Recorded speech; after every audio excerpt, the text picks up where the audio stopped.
Imagine waking up one morning and the sun has gone out. Not vanished entirely. You can still see it, a pale, sickly disk hanging in a sky the color of dirty wool. But its warmth is gone. Slight is wrong. It is February, and the air is cold in a way February air has never been cold before. You are a farmer in central Italy. You have spent your entire life reading the seasons, knowing the rhythms of the earth the way you know your own heartbeat. Spring will follow winter. The soil will soften. The seeds will take. This is not faith. This is fact, as certain as sunrise itself. But the sun has gone out, and it will not come back. Not fully, not warmly, not reassuringly, for the next 18 months. This is not mythology. This is not legend. This is not the fevered imagination of a scribe trying to make sense of catastrophe after the fact. This happened.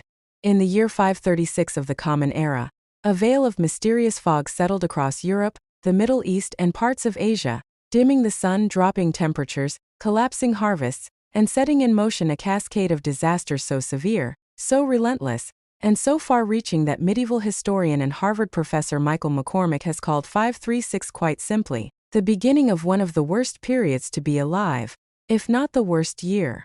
And what makes this story extraordinary, what elevates it from mere catastrophe into something approaching the profound, is that for over 1,000 years, almost no one knew what had caused it.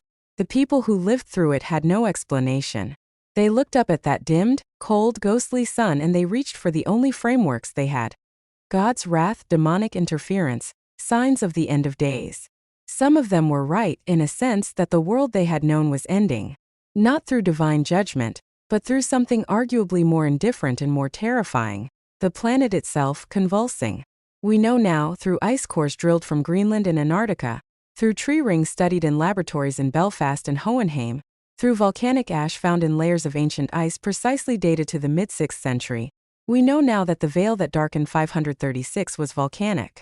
Somewhere, and we'll return to exactly where. A volcano of staggering power erupted, blasting millions of tons of sulfuric aerosols into the stratosphere. Those particles spread across the northern hemisphere, scattering sunlight, reflecting solar radiation back into space, cooling the surface of the Earth in ways that no living person had ever experienced. But this was only the beginning. Because 536 did not arrive alone.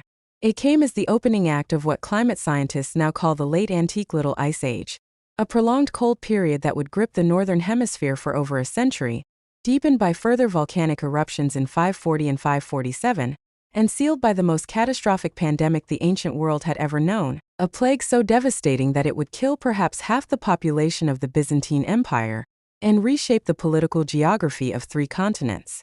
To understand 536, you have to understand the world that received it. And that world, for all its fragility, was extraordinary. By the early 6th century, the Mediterranean basin was still, in many respects, the center of human civilization's most ambitious experiment. The Roman Empire had fractured, the western half collapsing formally in 476, a date historians long used as the hinge between the classical world and what they called, rather unfairly, the Dark Ages. But in the east the empire endured. Constantinople, that magnificent city straddling the boundary between Europe and Asia, was the largest, wealthiest, and most sophisticated urban center in the Western world. Its harbors were thick with merchant ships. Its churches dripped with gold mosaic. Its population, perhaps 500,000 people, moved through colonnaded streets and marble forums, debating theology with a passion their ancestors had reserved for philosophy, buying silks from China, pepper from India, grain from Egypt. This was the Byzantine Empire, and in 527, a man took its throne who would prove to be one of the most consequential rulers in the history of Western civilization. His name was Justinian. He was born in a village in what is now North Macedonia, the son of a pig farmer, and he had clawed his way to power through sheer brilliance, ambition, and the extraordinary good fortune of being the nephew of Emperor Justinian, a soldier who had himself risen improbably from peasant origins. Justinian was educated, relentlessly curious, possessed of a legal mind of piercing clarity, and driven by a vision that was, by any measure, audacious to the point of madness. He wanted to reunite the Roman Empire. The Western territories, Italy, North Africa, Spain, had been carved up by Germanic kingdoms after the fall of the West. The Vandals held North Africa. The Ostrogoths controlled Italy. The Visigoths dominated Spain. To most observers, these facts were simply the new reality of the world. Rome was gone. Its legacy would be preserved in law, in language, in the church, but the empire itself was finished. Justinian disagreed. In 533, just 3 years before the sun went out, he dispatched his greatest general Belisarius with a relatively small force to North Africa, where in a campaign of almost implausible speed and decisiveness, Belisarius shattered the Vandal kingdom and returned its territories to imperial control. The crowds in Constantinople went wild. Justinian was hailed as the new Augustus. In 535, Belisarius turned north toward Italy, beginning what would become one of the most protracted and brutal conflicts of the entire medieval period. The Gothic Wars, a struggle that would grind on for nearly 20 years and leave Italy bled white. The empire was at the height of its ambitions. Its armies were on the march. Its legal code, the Corpus Juris Civilis, commissioned by Justinian and compiled by the brilliant legal mind Tribonian, was reordering the foundations of Roman law in ways that would echo through European jurisprudence for the next 15 centuries. Its greatest architectural achievement, the Hagia Sophia, had been completed in 537, a building so vast and so luminous that when Justinian first walked beneath its dome, he is said to have whispered, "Solomon, I have surpassed thee." This was the world of 536. Confident, ambitious, reaching. A civilization that believed, with some justification, that it had survived everything history could throw at it. It had not yet met the volcano. Somewhere in the North Atlantic, and the evidence, while compelling, still carries a margin of scholarly debate about the precise location. A volcano erupted with a force that is difficult to comprehend on a human scale. The candidates are several. Iceland, which sits atop one of the most volcanically active regions on Earth, perched directly above the mid-Atlantic ridge where the North American and Eurasian tectonic plates are grinding apart from each other, has long been the primary suspect. The volcano Katla has been proposed. So has a system in the region that would one day be called Iceland's Western Volcanic Zone. More recently, some researchers have pointed toward El Salvador in Central America, specifically the volcano Ilopango, which is known to have produced a catastrophic eruption sometime in the 5th or 6th century, and whose ash signature has been found in Antarctic ice cores. The debate about whether 536 was caused by a Northern Hemisphere eruption, a tropical eruption, or some combination of events is still not entirely resolved, and we should hold that uncertainty honestly. What is not uncertain is what happened next. When a volcano of sufficient magnitude erupts, it does not simply release lava and ash in the ways we commonly picture from documentary footage of Hawaiian flows, or even Icelandic fissure eruptions. The most destructive volcanic events in geological history are explosive eruptions that blast material vertically into the upper atmosphere with such force that it overcomes gravity, punching through the troposphere, the layer of atmosphere where weather happens, and into the stratosphere above it. Once volcanic sulfur dioxide reaches the stratosphere, it reacts with water vapor to form sulfuric acid aerosols, tiny droplets of acid suspended in the air at altitudes of 15 to 30 kilometers above the Earth's surface. At that altitude, there is no rain to wash the particles out. There is no weather to scrub the sky clean. The aerosols simply remain, drifting on stratospheric winds, spreading across entire hemispheres, sometimes across the whole globe, and doing something elegant and terrible. They scatter sunlight. They don't block the sun completely. The sky doesn't go black. Instead, and this is the insidious genius of the mechanism, they diffuse the light. The sun becomes a disk. Shadows disappear or grow strange. Colors wash out. The quality of the light is wrong in ways that are hard to articulate but immediately noticeable to anyone who has spent their life outdoors, which in the 6th century was essentially everyone. And crucially, while the visible light is scattered, the solar energy that warms the earth, the radiation that drives photosynthesis, that heats the soil, that evaporates water and drives the atmospheric engine of climate, is reflected back into space. The result is cooling. Global, measurable, unprecedented in the human memory of anyone alive at the time. We know exactly how dramatic this cooling was because of a remarkable scientific technology that did not exist until the 20th century. Ice core analysis. When snow falls in Greenland or Antarctica, it compresses over centuries into ice, trapping within it tiny bubbles of ancient atmosphere. When a volcano erupts, the sulfuric acid it deposits falls onto the ice sheets and is preserved in those layers. a chemical fingerprint that can be dated with extraordinary precision. By drilling deep into the Greenland ice sheet, cores that penetrate hundreds of thousands of years into the past, scientists have been able to identify the exact years in which massive volcanic eruptions occurred, measure the quantity of sulfate deposited, and correlate these events with temperature records derived from the width of annual growth rings in trees. The trees do not lie. In cold years, trees grow slowly, producing thin rings. In warm years, they grow quickly, producing wide ones. The tree ring record for the years following 536, drawn from ancient oak preserved in Irish bogs, from bristlecone pines in the American Southwest, from Siberian larch, from the timbers of buildings constructed in the 6th century, shows a collapse so severe and so sudden that it stands out from the record of the past 2,000 years like a wound. Summer temperatures in Europe dropped by between 1.5 and 2.5 degrees Celsius following the 536 eruption. That may sound modest. It is not. In an agricultural civilization where the difference between a good harvest and a failed one could turn on a few degrees of summer warmth, a 2-degree cooling was existential. In parts of Scandinavia, tree ring records show near zero growth for years at a time, the trees barely surviving, marking time in the cold, recording their suffering in rings so thin they are nearly invisible. For the human beings living through this, the cold announced itself immediately.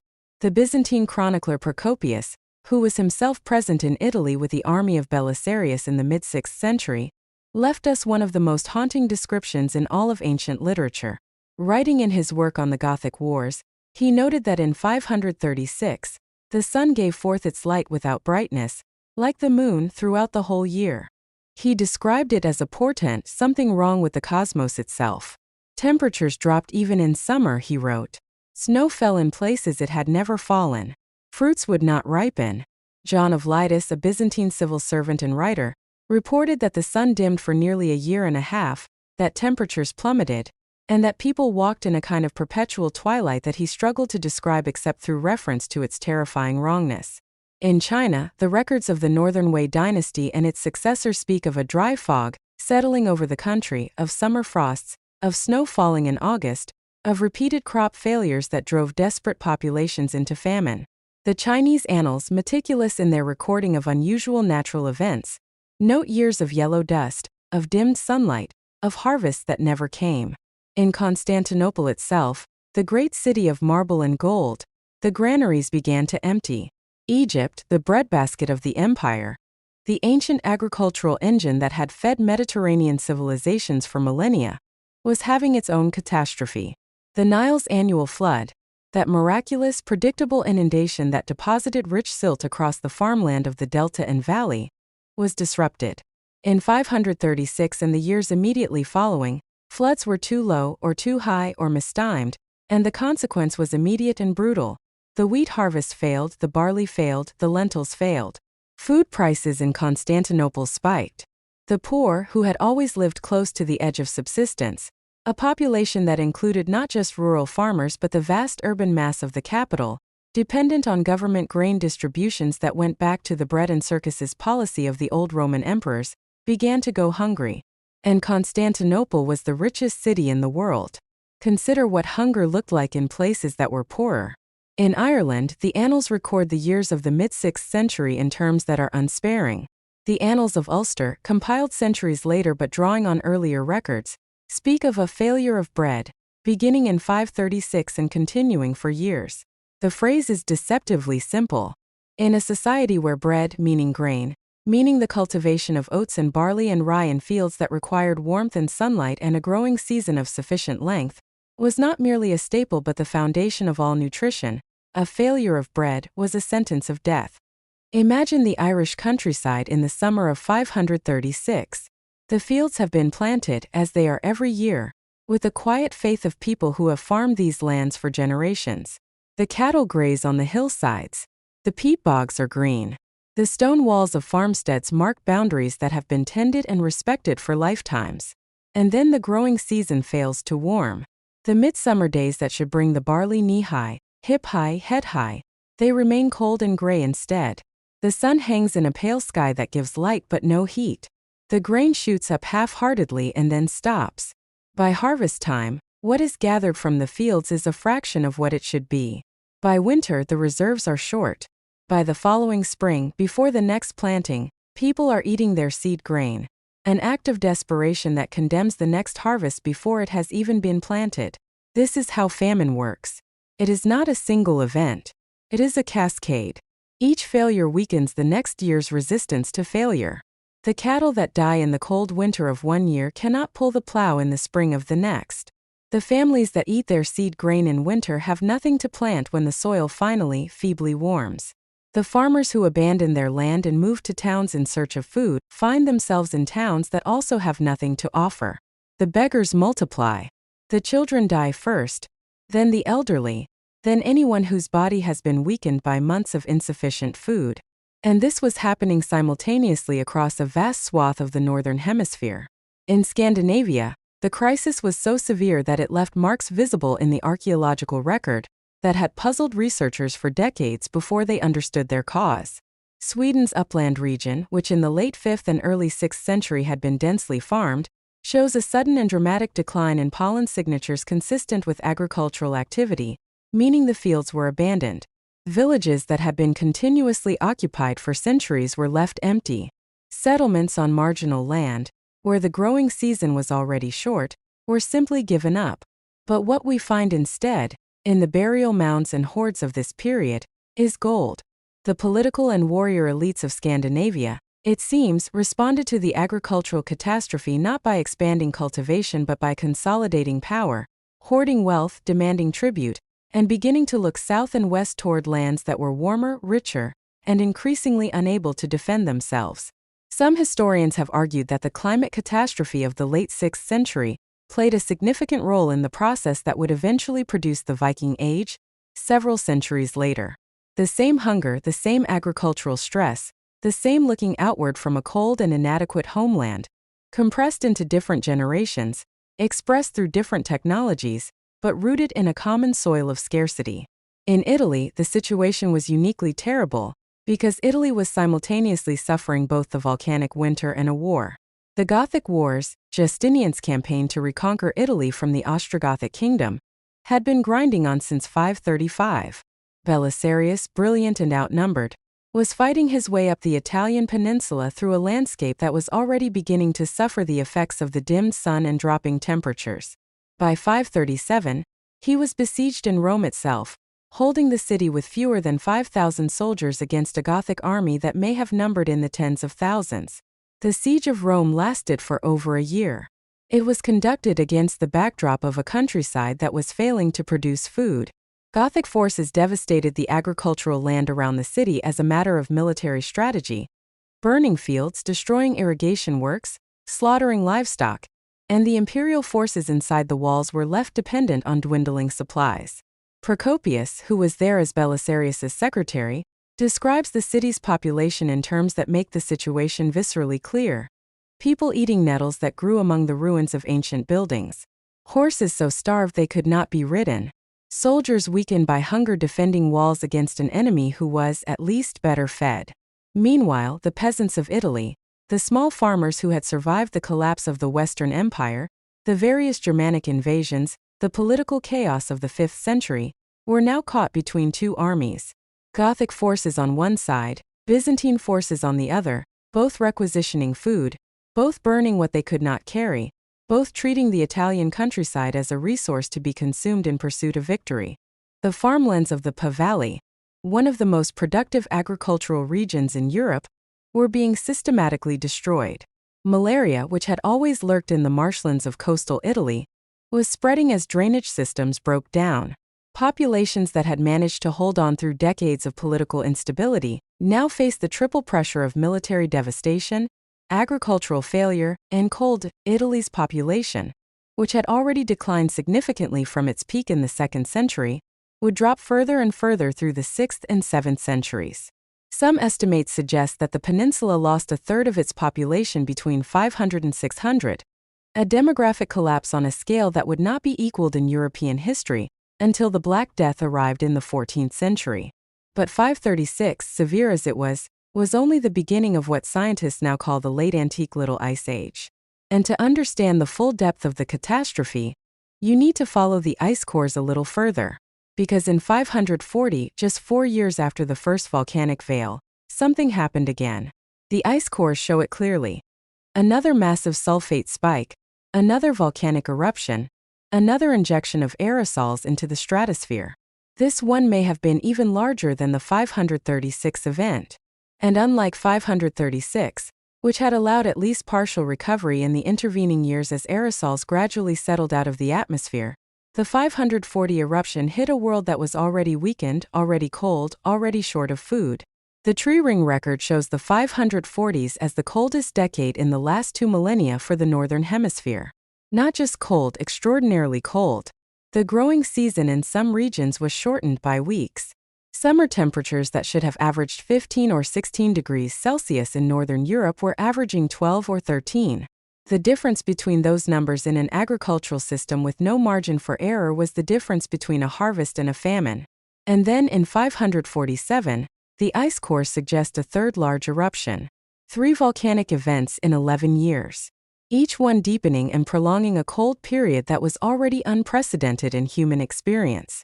The late antique Little Ice Age that these eruptions initiated would persist with fluctuations until around 660, more than a century of anomalously cold conditions that reshaped the agricultural capacity, the demographic reality, and ultimately the political geography of the Northern Hemisphere. In Greenland, the ice core record shows that during the coldest years of this period, temperatures were 2 to 3 degrees Celsius below the long-term average. In tree ring records from around the Northern Hemisphere, the period from 536 to 545 shows the largest temperature anomaly of the past 2,300 years. These are not small fluctuations at the edges of statistical significance. These are the largest climate signals in the entire record of the Common Era, dwarfing even the well-known medieval warm period, or the Little Ice Age of the 17th and 18th centuries. The civilizations that had to absorb these shocks were not equipped to do so. Now we must talk about the plague. Because the volcanic catastrophe and the famine it caused were devastating on their own terms. But what arrived in 541, what emerged from the shadows of the already darkened world of the 530s and 540s, was something that would prove even more destructive, and whose origins and mechanisms are now understood with a precision that would have been unimaginable even 50 years ago. The Justinianic plague was the first pandemic of bubonic plague in recorded history. The pathogen responsible, Yersinia pestis, a bacterium that triggers one of the most efficient killing machines in the biological world, had existed for millennia before it arrived in the Mediterranean. Its natural reservoir was rodent populations in Central Asia, particularly in the region around the Tian Shan Mountains and the Kazakh steppe. It circulated there among gerbils and marmots and other burrowing animals, periodically infecting the fleas that fed on those animals, occasionally jumping to humans through flea bites or the handling of infected animals, but remaining geographically constrained by the barriers of distance and underdeveloped trade routes. Then the world got smaller. The Silk Road, that extraordinary network of trade connections linking China to Central Asia to Persia to the Mediterranean, had been expanding for centuries. By the 6th century, it was not a single road but a vast web of land and sea routes along which silk and spice and glass and gold flowed in both directions, carried by merchants whose journeys might take years and whose pack animals and cargoes and companions served as inadvertent biological conveyor belts, moving pathogens across distances that no individual organism could have traversed on its own. The precise origins of the Justinianic plague outbreak of 541 are still debated, but the genomic evidence, extracted from the teeth of plague victims buried in 6th century cemeteries and analyzed using DNA sequencing technologies, is clear. The bacterium was Yersinia pestis, phylogenetically related to but distinct from the strain that caused the Black Death 8 centuries later, and it came from somewhere in Central or East Asia. What may have helped it make the journey west was, paradoxically, the very climate disruption that had already been devastating the Mediterranean world. This is speculative, but it is not idle speculation. Climate shocks of the kind that occurred in the 530s and 540s, crop failures, livestock deaths, the collapse of normal agricultural and pastoral rhythms, tend to disrupt the population dynamics of rodents and other small mammals. When food sources collapse, rodent populations that have been stable in their grassland habitats may shift, move, concentrate in new areas, interact with different animal populations, and potentially carry their pathogens into new ecological zones. Climate-driven disruption of the rodent reservoir in Central Asia may have pushed infected animal populations into closer contact with human settlements and trade routes, providing the pathogen with the opportunity it needed to begin its westward journey. What is clear, regardless of the precise mechanism, is what happened when the plague arrived in the Mediterranean. The first report comes from Egypt. In 541, the plague appeared in the port city of Pelusium, on the eastern edge of the Nile Delta, at the point where the trade routes from the Red Sea and the overland caravan paths from Arabia and the Levant converged with the Mediterranean shipping lanes. Pelusium was a node, a junction point in the vast network of commerce that connected the Mediterranean world to the wider world beyond. And it was there, in 541, that people began dying in a way that no living person had ever seen. The disease moved with the trade routes.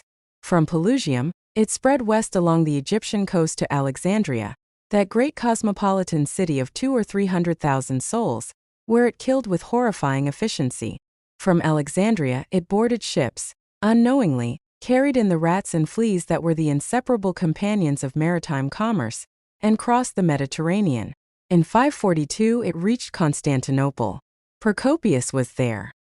His account of the plague in Constantinople is one of the most detailed and harrowing descriptions of epidemic disease in all of ancient literature, and it deserves to be read carefully, because behind the formal prose of a 6th-century Byzantine chronicler, there is a man trying to make sense of something that has annihilated the categories through which he normally understood the world.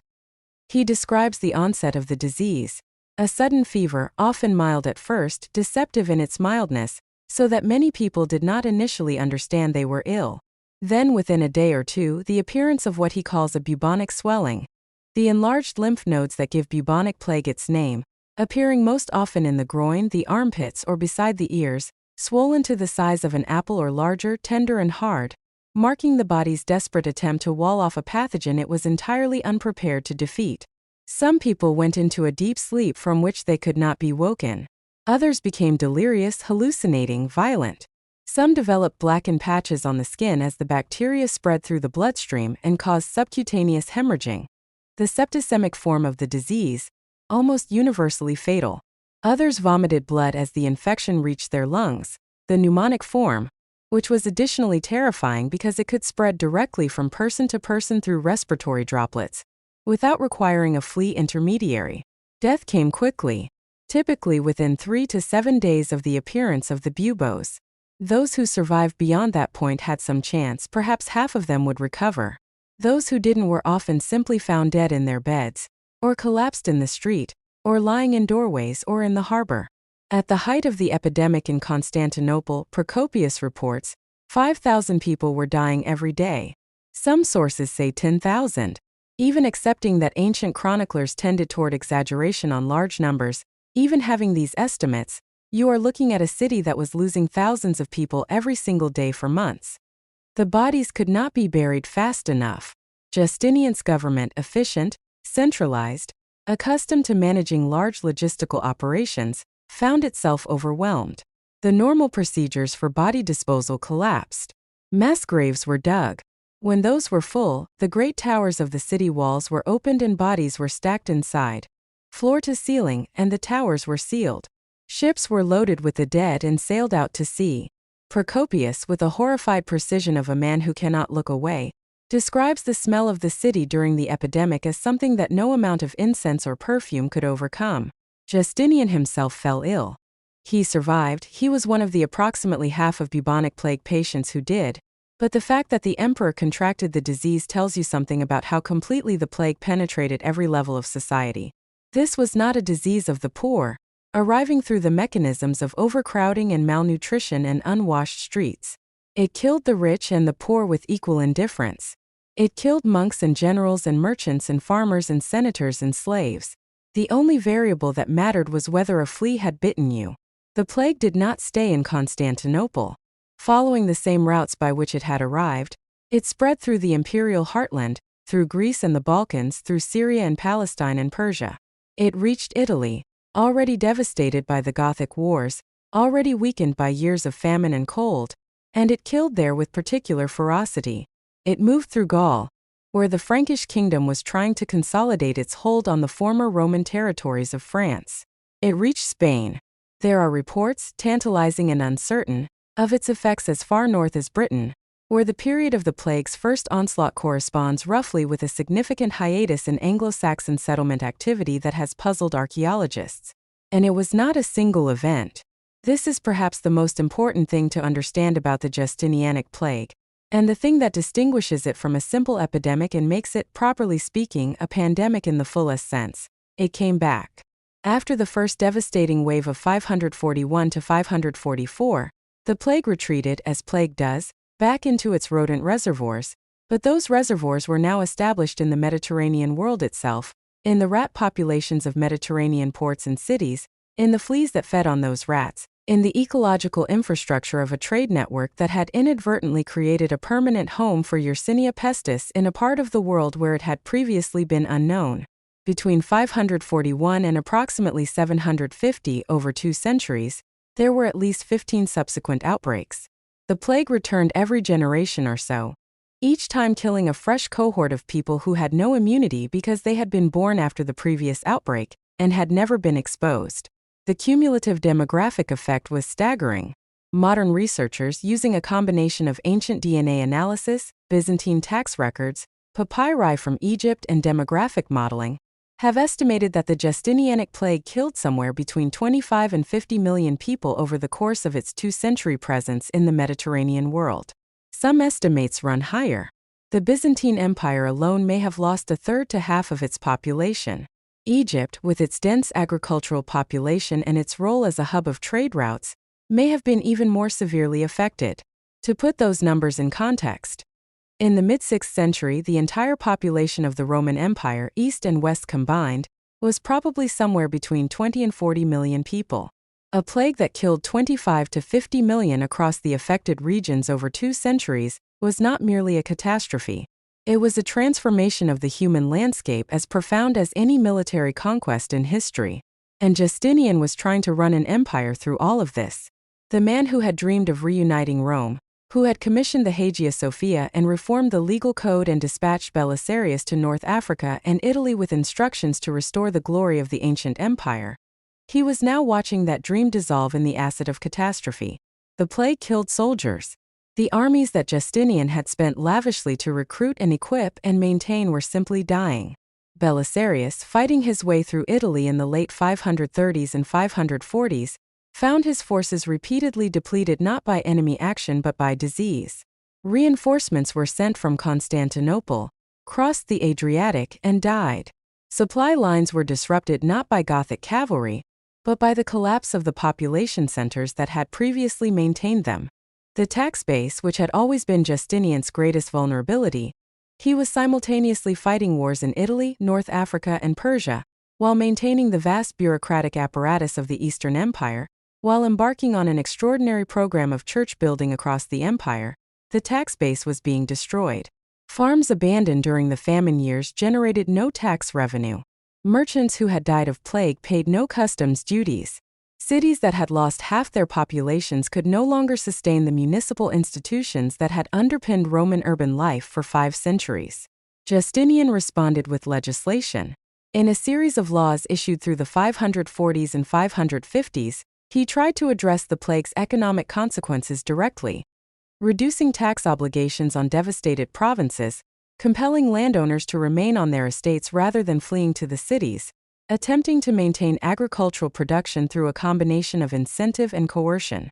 These measures are interesting not just as historical footnotes but as evidence of how clearly the imperial government understood the economic mechanism of what was happening to them, even if they had no understanding of the biological cause. None of it was enough. The Gothic Wars dragged on until 554, 20 years of brutal fighting that finally ended with Byzantine victory, but at a cost that made the victory meaningless. Italy was reconquered, technically, but the Italy that Belisarius and his successor Narses had spent 2 decades fighting for was a shadow of the country they had been sent to recover. Cities that had been centers of Roman civilization for centuries were depopulated. Infrastructure, roads, aqueducts, drainage systems had been destroyed. The senatorial aristocracy that had maintained the cultural continuity of Roman Italy through the Germanic invasions of the 5th century had been shattered by the wars. The church had survived better than the state, and it would be the Church, specifically the papacy in Rome, that would inherit the remains of Roman institutional authority in the West. In 568, just 14 years after the end of the Gothic Wars, Italy was invaded again. This time by the Lombards, a Germanic people who had been waiting on the northern frontier, and who poured through the Alpine passes into a peninsula too exhausted and depopulated to resist them effectively.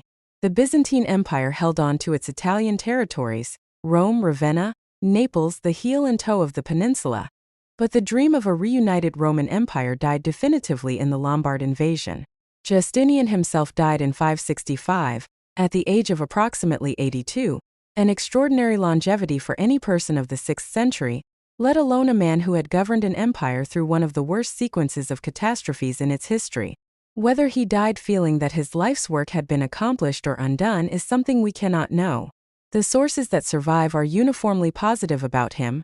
Byzantine court culture was not conducive to balanced assessments of emperors, but the structural evidence of what happened to the empire he left behind suggests that the disasters of his reign had weakened it in ways that would not be overcome.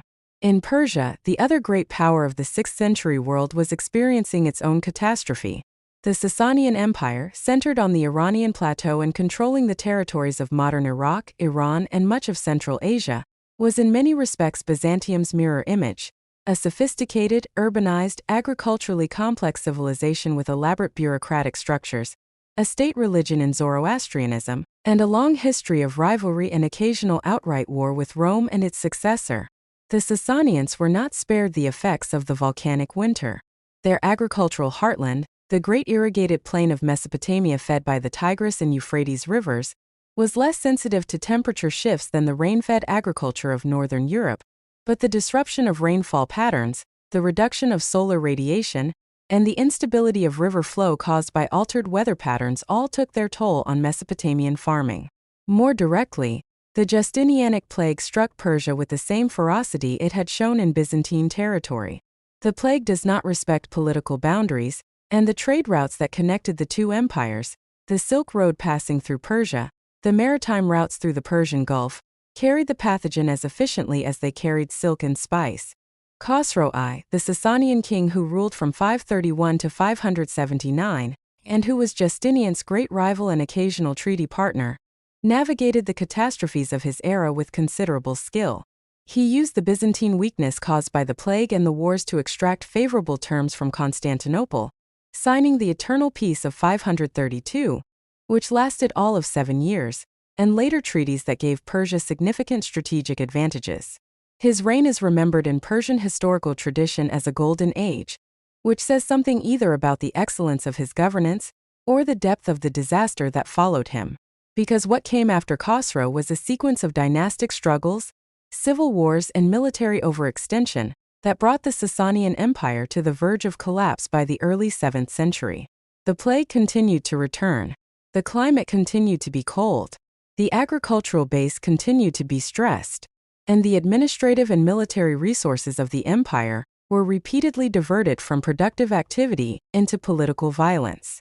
The parallel weakening of both the Byzantine and Sasanian empires, the two great powers that dominated the Middle East and Eastern Mediterranean, created a vacuum of authority and security in the Arabian Peninsula and its surrounding regions. A vacuum into which, in the 7th century, something entirely new would pour with the force of a geological event. The rise of Islam is one of the most consequential political and religious events in human history, and it unfolded in the century following the catastrophes of 536 with a speed and completeness that still astonishes historians who study it. Muhammad ibn Abdullah was born, by traditional Islamic dating, around 570, just 34 years after the sun went out, at the very nadir of the late antique Little Ice Age, in a region that had been affected by the volcanic winters and the associated disruptions to trade and agriculture, but less severely than the densely populated agricultural zones of the Byzantine heartland or the Nile Valley. The Arabian Peninsula's nomadic and semi-nomadic societies were more adaptable to environmental stress than sedentary agricultural communities. Drought and scarcity were not strangers to a people who had developed elaborate traditions of raiding, trade, and alliance precisely because their homeland was so marginal. The Byzantine and Sasanian empires, meanwhile, entered the 7th century exhausted. Their treasuries were depleted by a century of plague and famine. Their armies were shadows of what they had been. Their populations had been reduced so drastically by repeated plague outbreaks that whole provinces which had once been densely settled were now sparsely inhabited. The tax revenues that had sustained their military and administrative apparatus had dwindled proportionally. In 602, a catastrophic breakdown in Byzantine-Sasanian relations led to a war that lasted for nearly 30 years, both sides committing what remained of their military capacity to a struggle that would leave them both utterly spent. By 628, Persia had overrun Egypt, Palestine, Syria, and was threatening Constantinople itself. Then the tide turned and Byzantium recovered everything, but at a cost of blood and gold and institutional coherence that was irreplaceable. When the Arab armies erupted out of Arabia in 632, following the death of Muhammad, they faced empires that had been broken by a century of compounding disasters, beginning with a volcanic eruption in 536. Egypt fell to the Arab conquest in 641. Syria fell. Palestine fell. Then Persia itself fell, the Sasanian Empire collapsing with a swiftness that shocked the world, and that can only be understood against the backdrop of everything that had preceded it. The historian Peter Heather has argued that the catastrophes of the 6th century represent not just a series of disasters to be catalogued, but a fundamental structural transformation of the ancient world, the mechanism by which the late antique order dissolved and the medieval world emerged. The late antique Little Ice Age and the Justinianic plague did not cause the rise of Islam or the collapse of Sasanian Persia, or the final failure of Byzantine Italy in any simple deterministic sense. History does not work that way. But they created the conditions, the demographic hollowing, the economic exhaustion, the institutional brittleness, within which these transformations became possible and perhaps inevitable. There is another civilization we must visit, one that lay at the opposite end of the Eurasian landmass from the Mediterranean, and that was experiencing the same volcanic winter through an entirely different cultural and political lens. China in the 6th century was like the Mediterranean world, emerging from a period of prolonged fragmentation. The Han Dynasty, which had been China's equivalent of the Roman Empire, a vast, unified, bureaucratically sophisticated state, had collapsed in the 3rd century, and the country had since been divided between competing kingdoms, dynasties, and regional powers, many of them founded by non-Han peoples who had moved south from the steppes during the periods of political weakness. The period from roughly 420 to 589 is known in Chinese historiography as the Northern and Southern dynasties, a time of chronic political division, intermittent warfare, and significant cultural exchange as northern nomadic traditions and southern Han Chinese culture influenced each other in the crucible of fragmentation. It was also a period of significant Buddhist expansion, as the religion found fertile ground in a society that had lost confidence in the older Confucian cosmological frameworks and was looking for new sources of meaning in uncertain times. The volcanic winter of 536 arrived in China as it arrived everywhere else in the northern hemisphere, as a dimming of the sun, a cooling of the climate, a failure of harvests. The Chinese records are less immediately available to Western historians than Byzantine or Western European sources, but they are not absent. The dynastic histories compiled in the centuries following the 6th century draw on earlier records and administrative documents that include detailed observations of unusual weather, natural disasters, and their human consequences. What they show is consistent with the pattern we have seen elsewhere. Abnormal frosts, summer cold, failed harvests, famine, and social disruption concentrated in the years around 536 to 545. The Wei Shu, the official history of the Northern Wei dynasty, records unusual weather events in precisely this period. Other sources speak of yellow skies, dust rains, and crops that withered before they could ripen. The political consequences in China were not entirely unlike those in the Mediterranean, though they played out through different institutional structures. The Northern Wei dynasty, which had been the dominant power in northern China, had already been fragmenting when the climate shock hit. The agricultural failures of the 530s deepened the economic stress on a state that was already struggling with fiscal weakness and military overextension, and contributed to a political breakdown that saw the Northern Wei split into the Eastern and Western Wei kingdoms, a division that would eventually, after further consolidations and conflicts, lead to the reunification of China under the Sui dynasty in 589. The Sui unification, the reconstruction of a unified Chinese state for the first time in nearly 4 centuries, is one of the great political achievements of the early medieval world. It came at enormous cost and would itself prove short-lived, collapsing under the weight of overambitious military campaigns in just a few decades. But it set the stage for the Tang dynasty, which would go on to create what many historians consider the golden age of Chinese civilization, and it occurred in the aftermath of a century of volcanic winters and climate stress that had, paradoxically, created the political pressures that drove the reunification. On the steppes of Central Asia, the same climate crisis was reshaping the political geography of the nomadic world in ways that would have cascading consequences for centuries to come. The great grasslands of the Eurasian steppe, stretching from the Hungarian plain in the west to Manchuria in the east, a continuous belt of grassland thousands of miles wide, had for millennia been the homeland of pastoral nomadic peoples whose military power and political volatility had repeatedly shaped the destinies of the agricultural civilizations on their margins. The Huns had erupted from the steppe in the 4th century, pushing the Gothic peoples westward into the Roman Empire, and contributing to the chain of events that produced the fall of the Western Roman Empire. The Avars would come from the same direction in the 6th century. The Mongols would come from there in the 13th. The climate catastrophe of the 530s and 540s hit the steppe hard in a specific way. Nomadic peoples depend on pasture. Their entire political economy is built on the movement of herds of horses, cattle, sheep, and goats across vast distances in search of grass. When the climate cools and the growing season shortens, the grass fails before the animals can fatten. Livestock die. The carrying capacity of the steppe drops. The population, human and animal, that the steppe can support contracts. And the response to this contraction, in the political culture of steppe nomadism, is almost invariably westward or southward pressure as people and their animals seek new pastures. The Rouran Khaganate, which had been the dominant nomadic power on the eastern steppe and a persistent threat to the northern frontiers of both the Chinese kingdoms and the territories east of the Urals, collapsed in the 550s. The proximate cause was military defeat at the hands of the Gokturks, a rising power from the Altai Mountains who would briefly unify a vast steppe empire stretching from Manchuria to the Black Sea. But behind the military collapse was the climate stress that had been destabilizing steppe societies for decades. Meanwhile, the Avars, a nomadic people whose origins remain debated but who appear to have been refugees or emigrants from the collapse of the Rouran system on the eastern steppe, appeared on the Hungarian plain in the 560s, having pushed westward across the steppe with a speed and military power that terrified the peoples in their path. They would establish a permanent presence in the Carpathian Basin and become one of the defining political powers of 7th century Europe, extracting tribute from the weakened Byzantine Empire and devastatingly raiding the Balkan provinces that had already been hammered by the Justinianic plague. The Slavic peoples, who had long inhabited the forest zones north of the Carpathians and the Danube, began in this same period their great migration southward and westward, filling the demographic vacuum left by plague and famine in the Balkans, the Danube Valley, and eventually Greece itself.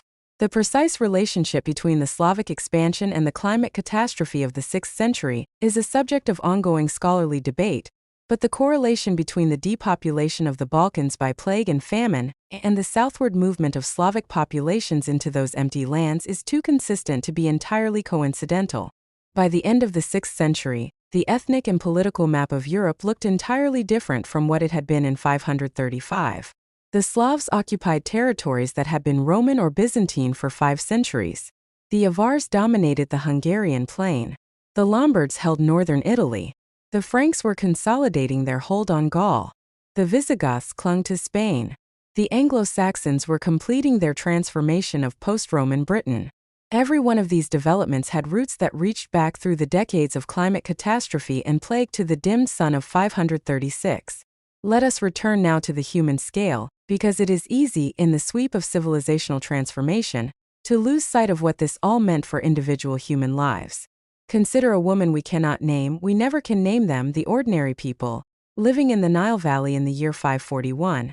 She is perhaps 30 years old, which makes her old enough to remember the strange cold years of the late 530s, the harvest that came up short, the higher prices at the grain market in her nearest town, the anxious conversations among farmers about whether the river's flood would be adequate this year. She has survived. Her children have survived. The worst perhaps seems to be over. Then her neighbor dies. The death is strange. He was healthy last week. Then the fever came and the swelling in his groin, and within 5 days he was gone. His wife buries him quickly, as instructed by the local authorities, who have already seen enough deaths to understand that something is spreading and that normal burial procedures, which in Egyptian Christian communities of the 6th century involved keeping the body in the house for several days while family gathered, needed to be abandoned. Then the wife dies. Then someone in the next house. The woman watches her community contract around her. The market is empty because the merchants who normally work there are dead or fled. The fields go unplanted, not from cold this time but from lack of workers. The church is conducting mass funerals, the priest himself visibly ill, his face the color of old linen, his voice thin with something she recognizes instinctively as the effort not to show fear. She does not know what is killing people. She does not know about Yersinia pestis or rat fleas, or the biology of bubonic plague. She knows only that God is angry or demons are loose or the world is ending. She prays as she has been taught to pray, for mercy and for the intercession of the saints. She keeps her children close. She tries to avoid crowds. She probably does not fully understand that the flea bites she ignores, the normal irritations of life in a warm climate, are the mechanism by which the disease moves from body to body. Nobody understands this. Nobody will understand it for another 13 centuries. She may survive. Perhaps half of those who contracted the bubonic form of the plague survived if they were otherwise healthy. The pneumonic form was more deadly. The septicemic form was almost invariably fatal. Her odds, if she is young and well-nourished and lucky, are roughly even. Survival rates that would appall anyone in the modern world, but which in the context of this pandemic represent something almost approaching mercy. If she survives the first wave, she will face it again. Perhaps when her children are teenagers, perhaps when she is old. The plague will come back and back and back again for the next 2 centuries, and each time it will take the children who were born since the last visitation, the people who have no immunity because they were never exposed. She will live her entire adult life under the knowledge that the killing sickness is somewhere out there, that it may return at any time, that there is nothing she can do to prevent it. This is the psychological texture of life in the post-536 world that the documentary evidence gives us glimpses of, and that we must try to imagine fully if we are to understand what these centuries were like as human experience rather than historical abstraction. The Church, in the midst of all this catastrophe, was doing something remarkable. Christianity, which had been the official religion of the Roman Empire since the late 4th century, found in the disasters of the 6th century both a severe test and an extraordinary opportunity. The test was obvious. A God of love and justice and providence was allowing his creation to suffer on a scale that stretched credulity. The theological response to mass death and suffering theodicy, the attempt to reconcile divine goodness with the existence of evil and suffering, was not new in the 6th century. It was as old as the Book of Job. But the scale of the suffering, the apparent randomness with which plague killed the holy and the sinful alike, the destruction of communities that had been Christian for generations, this demanded not just theological sophistication but pastoral courage. Gregory the Great, who became pope in 590, at a moment when Rome itself was in the grip of a severe plague outbreak, when the city's population had declined to perhaps a tenth of its ancient peak, when the institutional infrastructure of the Western Church was under enormous stress, responded to the catastrophe with a combination of practical competence and theological vision that would make him one of the most influential figures in the history of Western Christianity. He organized the distribution of food to the poor of Rome from church granaries. He dispatched missionaries to England, the famous mission of Augustine of Canterbury in 597, beginning the conversion of the Anglo-Saxon kingdoms, which would over the following century bind Britain into the cultural and religious world of Latin Christendom. He reformed the Church's administrative structures, strengthened its economic base, and articulated a vision of papal authority that would define the relationship between Rome and the wider Church for centuries. He composed homilies and letters and theological treatises of extraordinary quality, and he did all of this in a city that was simultaneously being threatened by Lombard armies, devastated by plague, and stripped of the last vestiges of its ancient civic infrastructure. Gregory was not sentimental about the disasters of his era. He was, in fact, one of the most clear-headed observers of the post-536 world. His letters are full of references to depopulation, to abandoned farms, to cities mourning their countless dead, to a civilization that has been, as he put it, not gradually weakened but suddenly and violently overturned. He believed, genuinely and without apparent psychological defense, that he was living through the end of history, that the signs of the last days prophesied in Scripture were being fulfilled around him in the ruins of Roman civilization and the bodies of plague victims. He was wrong about the eschatology, but he was not wrong about the magnitude of the transformation. In Britain, the century following 536 produced one of the most enduring and puzzling puzzles in all of European history: the Arthurian legend. She does not know what is killing people. She does not know about Yersinia pestis or rat fleas, or the biology of bubonic plague. She knows only that God is angry or demons are loose or the world is ending. She prays, as she has been taught to pray, for mercy and for the intercession of the saints. She keeps her children close. She tries to avoid crowds. She probably does not fully understand that the flea bites she ignores, the normal irritations of life in a warm climate, are the mechanism by which the disease moves from body to body. Nobody understands this. Nobody will understand it for another 13 centuries. She may survive. Perhaps half of those who contracted the bubonic form of the plague survived if they were otherwise healthy. The pneumonic form was more deadly. The septicemic form was almost invariably fatal. Her odds, if she is young and well-nourished and lucky, are roughly even. Survival rates that would appall anyone in the modern world, but which in the context of this pandemic represent something almost approaching mercy. If she survives the first wave, she will face it again. Perhaps when her children are teenagers, perhaps when she is old. The plague will come back and back and back again for the next 2 centuries, and each time it will take the children who were born since the last visitation, the people who have no immunity because they were never exposed. She will live her entire adult life under the knowledge that the killing sickness is somewhere out there, that it may return at any time, that there is nothing she can do to prevent it. This is the psychological texture of life in the post-536 world that the documentary evidence gives us glimpses of, and that we must try to imagine fully if we are to understand what these centuries were like as human experience rather than historical abstraction. The Church, in the midst of all this catastrophe, was doing something remarkable. Christianity, which had been the official religion of the Roman Empire since the late 4th century, found in the disasters of the 6th century both a severe test and an extraordinary opportunity. The test was obvious. A God of love and justice and providence was allowing his creation to suffer on a scale that stretched credulity. The theological response to mass death and suffering theodicy, the attempt to reconcile divine goodness with the existence of evil and suffering, was not new in the 6th century. It was as old as the Book of Job.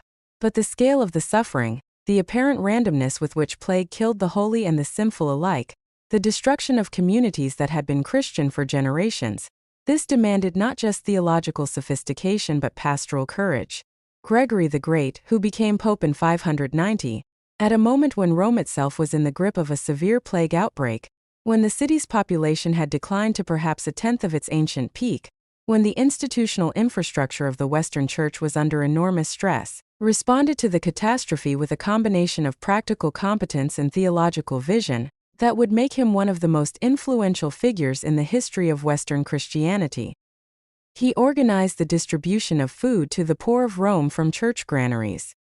He dispatched missionaries to England, the famous mission of Augustine of Canterbury in 597, beginning the conversion of the Anglo-Saxon kingdoms, which would over the following century bind Britain into the cultural and religious world of Latin Christendom. He reformed the Church's administrative structures, strengthened its economic base, and articulated a vision of papal authority that would define the relationship between Rome and the wider Church for centuries. He composed homilies and letters and theological treatises of extraordinary quality, and he did all of this in a city that was simultaneously being threatened by Lombard armies, devastated by plague, and stripped of the last vestiges of its ancient civic infrastructure. Gregory was not sentimental about the disasters of his era. He was, in fact, one of the most clear-headed observers of the post-536 world. His letters are full of references to depopulation, to abandoned farms, to cities mourning their countless dead, to a civilization that has been, as he put it, not gradually weakened but suddenly and violently overturned. He believed, genuinely and without apparent psychological defense, that he was living through the end of history, that the signs of the last days prophesied in Scripture were being fulfilled around him in the ruins of Roman civilization and the bodies of plague victims. He was wrong about the eschatology, but he was not wrong about the magnitude of the transformation. In Britain, the century following 536 produced one of the most enduring and puzzling puzzles in all of European history: the Arthurian legend. At the same time, glaciologists drilling into the Greenland and Antarctic ice sheets were beginning to extract ice cores of unprecedented length and quality. The ice cores contained volcanic sulfate layers that could be dated precisely, and the correlation between these sulfate spikes, the chemical fingerprints of ancient eruptions, and the tree ring anomalies was unmistakable. Something had erupted in or around 536. Something had erupted again in 540 and 547. These were not hypothetical events inferred from fragmentary historical sources. They were measurable, datable, physical realities preserved in ice that had been accumulating for centuries before anyone alive today had taken a breath. The confirmation of the volcanic mechanism came through the work of researchers including Michael Bailey at Queen's University Belfast, Marcus Stoffel in Switzerland, and Ulf Buncken at Cambridge, among many others, who spent decades reconciling the tree ring and ice core records and building an increasingly precise picture of the timing, magnitude, and hemispheric impact of the 6th century volcanic events. The identification of the specific volcanoes responsible has proved more difficult. The ice cores can tell us that eruptions occurred and approximately how large they were, but identifying which specific volcano produced a given sulfate layer requires matching the geochemical signature of the sulfate, its isotopic ratios, its trace element composition, to known volcanic sources. This is technically demanding work, and the results have not always been conclusive. For the 536 event, the most compelling recent evidence points toward Iceland. A 2018 study published in the journal Climatic Change, led by Michael Sigel and his colleagues, analyzed ice core samples from Greenland with high-resolution chemical analysis and concluded that the 536 aerosol loading was consistent with an Icelandic source. But the case for the Central American volcano Ilopango, which is known to have had a major eruption sometime in the 5th or 6th century, has not been fully put to rest. A 2020 study refined the dating of the Ilopango eruption and suggested it occurred slightly later than previously thought, possibly in the 540s rather than the 530s, which would make it a candidate for the 540 eruption rather than the 536 event. The honest answer, as of current scientific knowledge, is that we are confident about the existence, timing, and magnitude of the volcanic events of the late 530s and 540s, moderately confident about their geographical origins, and still working out the precise details. Science advances by revision, and the picture of 536 that we have today is dramatically more detailed and better supported than anything available even 30 years ago. What does it feel like to live through the slow return of warmth? By the 550s, the ice core and tree ring records suggest a partial recovery.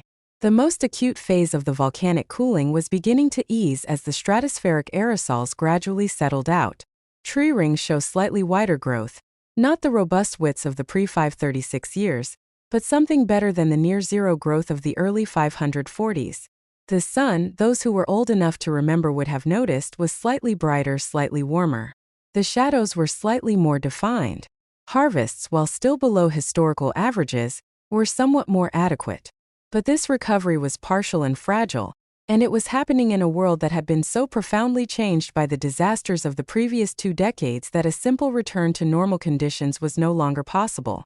The population had been reduced so dramatically, by famine, by plague, by the wars that had been made more devastating by both, that the agricultural landscape had been permanently altered. Farms that had once been productive were abandoned and reverting to scrub. Drainage systems and irrigation works that had sustained agriculture in marginal areas were broken, silted up, overgrown. The institutional knowledge required to maintain them, the network of skilled workers, the administrative systems that organized collective maintenance, the economic surplus that paid for it, had been destroyed. When population falls dramatically and suddenly in an agricultural society, recovery is slow and uneven in ways that compound the original disaster. You cannot simply repopulate a devastated region and expect the agricultural systems to restart immediately. The soil may have changed. Years of uncultivated land produce different soil chemistry than continuously farmed land. The drainage may have failed, turning former farmland into marsh. The forest may have grown back over former fields. And the people available to do the work of reconstruction are, by definition, fewer, weaker, and more precarious than those who came before. In the Byzantine Empire, the evidence from papyri, the extraordinary cache of administrative documents preserved by Egypt's dry climate that gives historians a uniquely detailed window into the economic life of Roman and Byzantine Egypt, shows a dramatic decline in property values, agricultural output, and tax revenue in the years following the first plague outbreak. Villages that had been thriving agricultural communities in the early 6th century appear in later records as abandoned, or drastically reduced, or consolidated with neighboring villages because neither had enough surviving population to sustain independent existence. The great irrigation works of the Fayum, an oasis region west of the Nile that had been one of the most intensively cultivated areas in the ancient world since Ptolemaic times, show signs in the 6th and 7th centuries of contraction and partial abandonment that can be correlated with the demographic collapse caused by plague and compounded by the climate disruption of the 530s and 540s. There is a poignant archaeological footnote to the story of 536 that takes us briefly northward, beyond the frontiers of the civilized world as any Byzantine scholar would have understood it, to a place that was nevertheless experiencing the same catastrophe through its own cultural lens. The site is called Apokra in what is now southern Sweden. It was, in the 5th and early 6th centuries, the largest and most important settlement in Scandinavia. A place of political and religious significance, a center of exchange and craft production, a proto-urban node in the network of chieftainships and petty kingdoms that made up the Scandinavian world. Archaeological excavations at Apokra have revealed layers of occupation stretching back centuries, with dense deposits of prestige objects, weapons, ceremonial items, and the debris of daily life accumulating generation after generation in a tell of human habitation. And then, in the layers corresponding to the mid-6th century, something changes. The deposits thin. The evidence of intensive occupation fades. The rich accumulation of craft debris and traded goods that characterizes the earlier layers becomes sparse. Apokra does not disappear entirely. It continues to be occupied, but it contracts visibly and measurably in the decades following 536. The same pattern appears at other Scandinavian sites. The landscape pollen record shows agricultural decline. The settlement record shows abandonment of marginal farmsteads. The burial record shows changes in the patterns of grave goods that some archaeologists interpret as evidence of social stress. The consolidation of wealth among fewer individuals, the markers of inequality becoming more pronounced as resources shrank and competition for them intensified. What makes this archaeologically legible collapse particularly moving is that we have, from precisely this period and this region, one of the most haunting bodies of literature in the early medieval world. The Old Norse poetry that was eventually written down in Iceland in the 13th century, the Eddic poems that preserve mythological and heroic traditions of extraordinary antiquity, contains at its very center a vision of cosmic catastrophe that scholars have long recognized as bearing a suspicious resemblance to the conditions of the 6th century. The Fimbulwinter in Norse mythology, Fimbulwinter, from the Old Norse meaning the Great Winter or the Mighty Winter, is the catastrophic 3-year winter that precedes Ragnarok, the end of the world. It is described in the Voluspa, the great Norse poem of creation and apocalypse, as a time when the sun darkens, when snow falls from all directions, when summer never comes, when the familiar rhythms of the seasons dissolve into an undifferentiated cold that kills crops, kills animals, and kills hope. 3 winters will come, the poem says, and between them no summer. 3 winters. Back to back. No summer. Is this a memory of 536, 537, 538, the 3 consecutive years of reduced solar radiation that followed the volcanic eruption? Is the Fimbulwinter a mythological encoding of a genuine climatological catastrophe, preserved in oral tradition for 8 or 9 centuries before being written down, keeping its essential truth even as the specific historical context was lost, and the event was transformed into cosmic eschatology? We cannot prove it. The connection between the Fimbulwinter myth and the historical events of 536 is a hypothesis, not a demonstrated fact.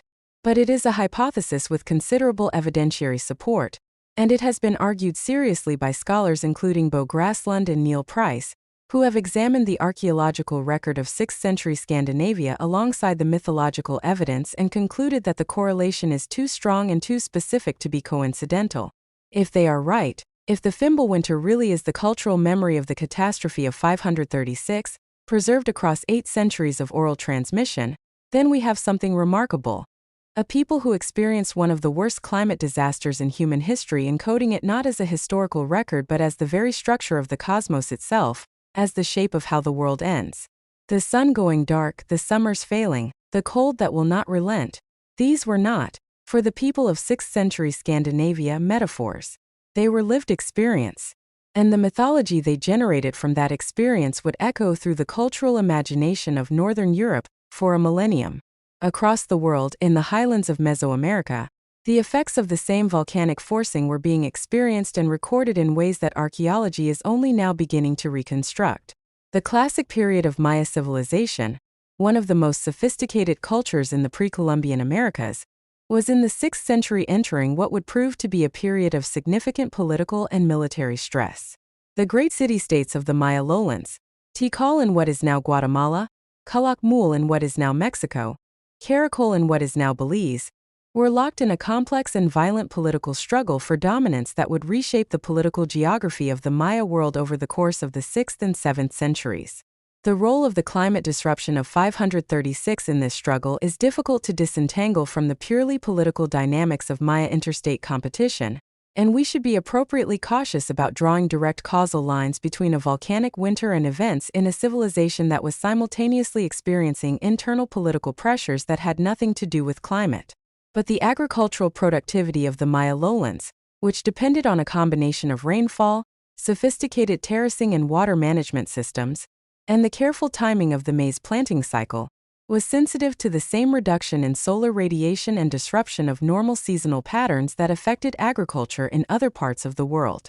The volcanic winter that followed the eruption of Ilopango, the Salvadoran volcano that some researchers date to around this same period, would have been particularly directly felt in Mesoamerica if that volcano was responsible for the 536 event or its companion eruption in 540. Ilopango is in El Salvador, within the Maya cultural sphere, and a massive eruption there would have deposited ash directly onto Maya agricultural land in addition to contributing aerosols to the stratospheric veil. The 6th century is indeed a period of documented stress in the Maya archaeological record, with evidence of population movement, site abandonment in some regions, and the kind of political instability that typically accompanies resource stress. The Great Tikal hiatus, a period in the late 6th century when Tikal's monument building ceased, widely interpreted as evidence of political and perhaps demographic crisis, falls in this same general timeframe. Whether it was caused by the climate disruption of 536, by the military defeat of Tikal by the Calakmul alliance in 562, by both, or by factors we have not yet fully understood, is a question that the archaeology has not definitively answered. What we can say is that the volcanic catastrophe of 536 was truly global in its reach, that it affected not just the Mediterranean and Northern Europe and China and the steppe, but the Americas as well, and that its effects there, as elsewhere, were mediated through the particular vulnerabilities and structures of the civilizations that received them. We have been speaking about the year 536 and its aftermath as a historical event, a scientific phenomenon, a civilizational catastrophe. But there is one more dimension to this story that deserves our careful attention, and it is in some ways the most personally immediate dimension of all: what it means to try to understand this event at all. For most of the people who lived through the disasters of the 6th century, the farmers who watched their harvests fail, the mothers who buried their children, the soldiers who died of plague in the Gothic campaigns, the scribes and monks who recorded the strange dimness of the sun without understanding its cause, there was no explanation available that would have brought comfort of an intellectual kind. The tools to understand what had happened to them did not exist.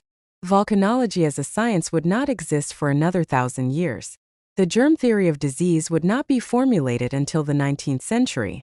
The mechanisms of climate forcing were entirely opaque to anyone in the 6th century.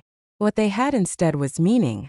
The writers who described the events of 536 and its aftermath, Procopius, John of Lytus, Gregory of Tours in Gaul, Gregory the Great in Rome, the compilers of the Irish Annals, the Chinese official historians, all reached for frameworks of meaning that were available to them, divine judgment, astrological portent, the signs of the end times.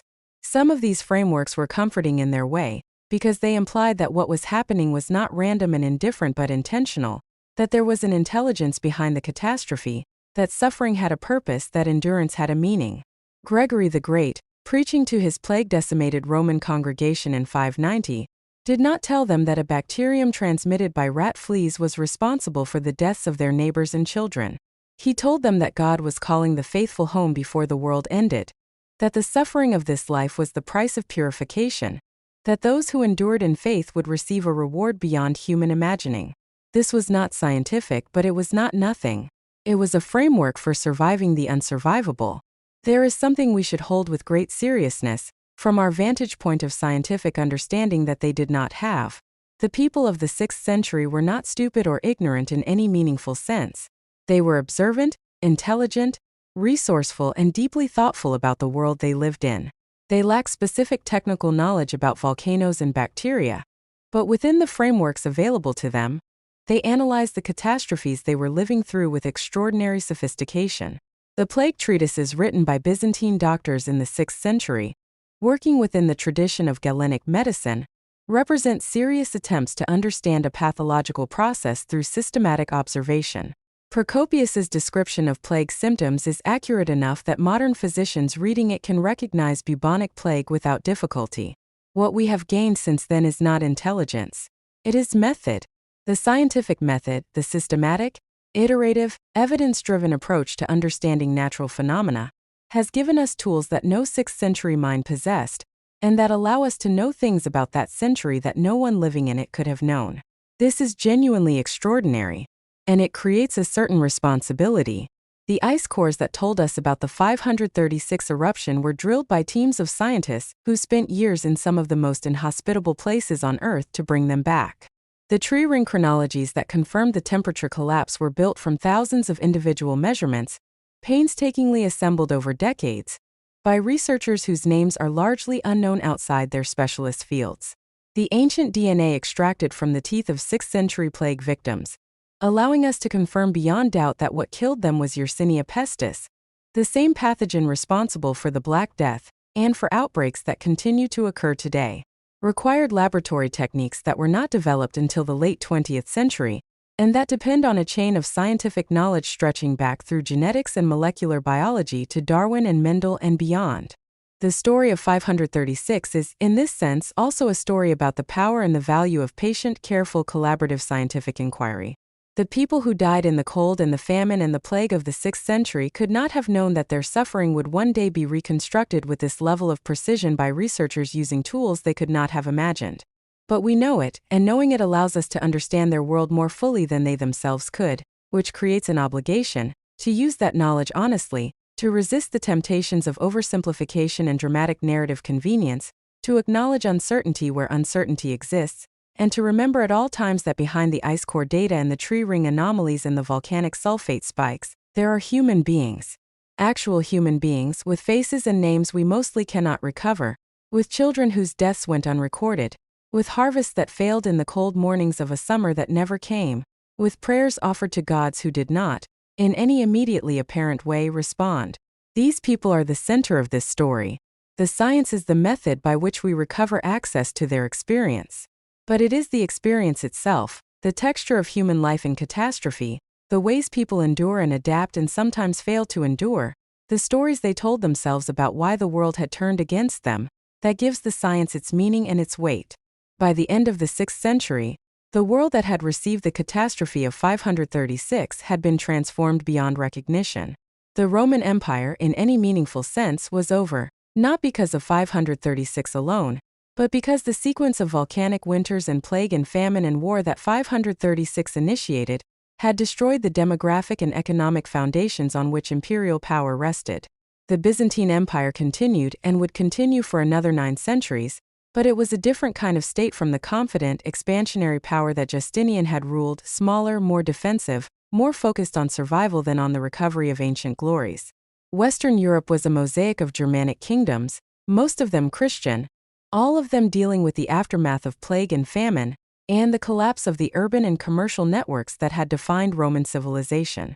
Population levels that had peaked in the 2nd century would not recover to anything like their former heights until the 10th or 11th century in some regions. The cities that had been among the wonders of the ancient world, Rome, Carthage, Antioch, Alexandria, were shadows of themselves, their populations collapsed, their monuments crumbling, their civic institutions replaced by ecclesiastical ones. The church had become, in this vacuum, the primary institutional continuity between the ancient world and whatever was to come next. The monasteries that proliferated across Europe in the 6th and 7th centuries, following the rule of Saint Benedict, promulgated around 530, just before the catastrophe began, were simultaneously houses of prayer, centers of agricultural innovation, repositories of classical learning, and the nodes of a new continental network that would eventually grow into the institutional infrastructure of medieval Christendom. The Arab world was on the eve of a transformation that would shock the 7th century as completely as the volcanic winter had shocked the 6th. The weakened Byzantine and Sasanian empires would prove unable to resist the extraordinary military and ideological energy of the early Islamic movement. Within a century of Muhammad's death, an Islamic world stretching from Spain to Central Asia would have replaced the classical Mediterranean order with something entirely new.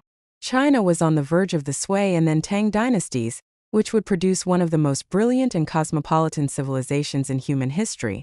The Tang capital at Chang'an, modern Xi'an, would become in the 7th and 8th centuries a city of perhaps 1 million people, the largest city in the world, a place where merchants and scholars and artists from across Eurasia mingled in ways that would have been impossible before the Silk Road had matured through centuries of use. The world that emerged from the catastrophe of 536 was not the world that had gone into it. That is always true of catastrophe, of course. The world after any disaster is different from the world before.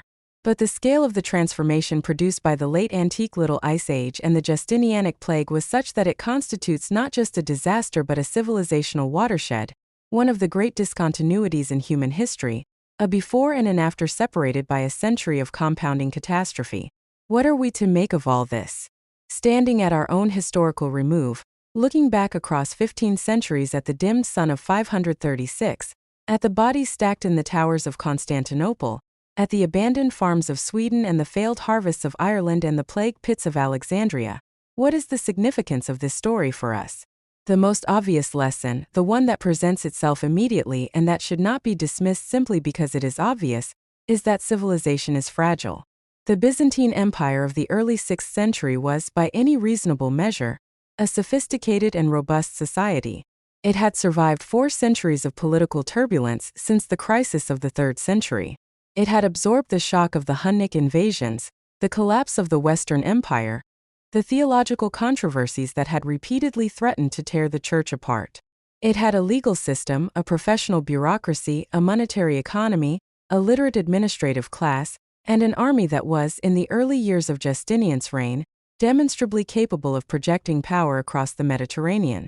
And yet the combination of a volcanic eruption, a prolonged climate anomaly, and a novel pathogen reduced it within a century to a state where it could no longer defend its Italian territories against a people, the Lombards, who would previously have been dismissed as a minor frontier nuisance.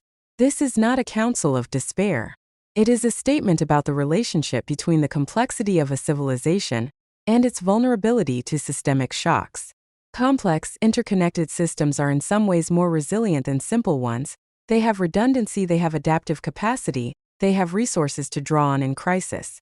But they are also susceptible to cascading failures of a kind that simpler systems are not, because their components are so tightly coupled that a disruption in one part of the system rapidly propagates through the whole. The Byzantine Empire's interconnection, its reliance on Egyptian grain, on long-distance trade, on a tax system that required continuous agricultural production across a vast territory, was the same thing that made it wealthy and powerful in normal times and catastrophically vulnerable when multiple systems failed simultaneously. We live, today, in a civilization of vastly greater complexity and interconnection than anything the 6th century could have imagined. The global supply chains that deliver food, medicine, and manufactured goods across the planet, the financial systems whose operations span every time zone simultaneously, the digital networks that carry an ever-increasing share of human communication and economic activity, these are systems of extraordinary power and sophistication that have made human life longer, richer, and more secure than it has ever been before. They are also systems whose potential failure modes are not entirely understood, and whose resilience in the face of simultaneous, compounding systemic shocks has not been thoroughly tested. The COVID-19 pandemic offered a glimpse, genuinely only a glimpse, given the relatively modest mortality rate of that disease compared to bubonic plague, of what happens to complex modern systems under the pressure of a novel pathogen. The answer was they bent but they did not break. Supply chains were disrupted. Health systems were overwhelmed in some places. Economic activity contracted sharply. Institutional trust was strained. But they held. Because we had, unlike the Byzantines, a scientific understanding of the pathogen, the ability to develop vaccines within a year, communication systems that allowed rapid global coordination, and economic systems sufficiently robust to absorb enormous short-term disruption without structural collapse. The story of COVID-19 is, in retrospect, partly a story about how much better equipped we are than Justinian's Constantinople to handle a pandemic. The death toll of COVID-19, terrible as it was measured in millions globally, a fraction of what the Justinianic plague extracted from a population that had no antibiotics, no germ theory, no public health infrastructure, and no understanding of what was killing them. But the story of 536 also contains a warning about the kinds of systemic shocks that no amount of medical technology can prevent or easily mitigate. Geophysical events of sufficient magnitude, acting on climate systems that are already being pushed toward instability, producing cascading failures in agricultural and economic systems that are far more tightly coupled and globally interconnected than anything the 6th century knew. The volcanoes are still there. Katla, beneath its glacier in Iceland, last erupted in 1918 and is considered overdue for another major eruption. The Campi Flegrei supervolcano, which underlies the western suburbs of Naples and which has been showing signs of elevated unrest for several decades, is one of the largest volcanic systems in Europe. Yellowstone, Toba, Taupo, the catalogue of the world's great volcanic systems, any one of which could in a sufficiently large eruption produce effects comparable to those of 536, is not short. Modern volcanology is far better equipped than any previous generation to monitor these systems, to detect the precursors of large eruptions, and to provide warning of imminent events. Early warning of even a few weeks can save enormous numbers of lives through evacuation.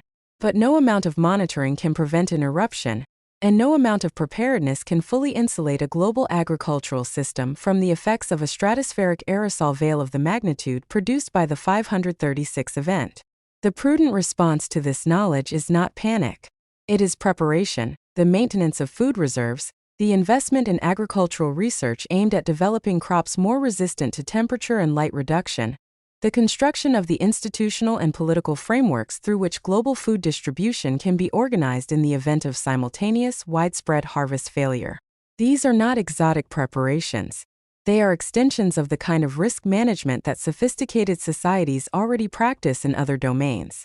The story of 536 is, among other things, a reminder that the geological and climatological history of the Earth is not a backdrop to human history. It is a participant in it. The planet that we inhabit is not passive. It has its own rhythms and its own powers that are indifferent to human civilization and that will, on their own geological timescales, continue to assert themselves regardless of what happens on the surface. This is not a new insight. Lucretius understood it in the 1st century BCE, when he wrote that nature cares nothing for human wishes. The 6th century chroniclers understood it, in their way, when they recorded the dimmed sun with a quiet terror of people who understood, at some fundamental level, that the world was larger and more powerful than their civilizations. We understand it more precisely now because we have the science. But the emotional truth of it, the vertigo of recognizing that the world we have built is poised on the surface of a planet that could, with a single volcanic event of sufficient magnitude, plunge it into cold and darkness, is the same truth that Procopius was reaching for when he described the sun giving forth its light without brightness like the moon. The year 536 began with a mystery that nobody at the time could solve. A farmer in central Italy looked up at a pale, cold sun in a winter sky and could not know that he was watching the aftermath of a volcanic eruption perhaps thousands of miles away, could not know that the strange cold that was killing his crops was part of a hemispheric temperature anomaly that would last for over a century, could not know that the strange sickness that would arrive a few years later and begin killing his neighbors was a bacterium carried by fleas on rats that had traveled from Central Asia along the arteries of a global trade network. He could not know any of this. But he knew that something was wrong, in the deep and bodily way that people who live close to the land know such things. The world had changed. The rhythms he had learned to trust were broken. The future that had seemed reliable was suddenly opaque. He was not wrong to be afraid. And we, who know what he could not know, who have read the ice and counted the rings and sequenced the ancient DNA and reconstructed the atmospheric chemistry of those terrible years from samples drilled out of glaciers that were accumulating when his grandchildren's grandchildren were still unborn, we owe it to him and to everyone who lived and died through the catastrophe of 536 to hold their experience with the full weight of understanding that our science has made available to us. Not as a cautionary tale, though it is that. Not as a case study in systemic risk, though it is that too. But as a human story, with human beings at its center, people who woke up one morning to find the sun had gone out, who endured through cold and hunger and plague and war with whatever reserves of courage and faith and love they could muster, who built and rebuilt and endured, who left their mark in the rings of trees and the layers of ice and the faded ink of chronicles and the living mythology of peoples who carry perhaps, in their stories of 3 winters and a darkened sky, the echo of the worst years anyone in their world had ever lived through. The sun came back. Eventually, imperfectly, gradually, the stratospheric aerosol settled, the trees began to grow again, the summers slowly warmed. A century of cold gave way, by the mid-7th century, to conditions more recognizably similar to what had come before. The world that emerged was unrecognizable in its political and cultural geography, but it was alive. The people who had survived, and the children of the people who had survived, and their children's children, they were still here. Still farming, still trading, still building, still writing, still worshipping, still dreaming. The resilience of human beings in the face of catastrophe is not a comfortable or a simple thing. It is not a guarantee. Many people did not survive. Many communities did not recover. Many ways of life that had endured for centuries were extinguished permanently by the events that began in 536. The dead are not consoled by the survival of the living, and their suffering is not redeemed by the fact that history continued. But history did continue. The human story, diminished and transformed and scarred as it was, went on. The Hagia Sophia, built in 537 under a dimmed and cooling sky, still stands. The legal code that Justinian commissioned, produced in those same years of volcanic winter and impending plague, still underlies the legal systems of most of the world. The church that Gregory the Great shaped in his plague-ravaged Rome still exists, in some form, as one of the world's major institutions. The Norse myths that may carry the memory of Fimbulwinter have given us stories that are still being retold, in new forms, in the 21st century. None of this erases the suffering. None of it should. But all of it reminds us that human beings are, among other things, the creatures who persist, who dig the fields and plant the seeds again even when last year's harvest failed, who bury the dead and go on living, who look up at a dimmed and strange and frightening sky and do not stop asking why. In 536, the sun went out. People looked up. People were afraid. People died, in numbers that should break our hearts even 15 centuries later. And then slowly the sun came back. The asking never stopped.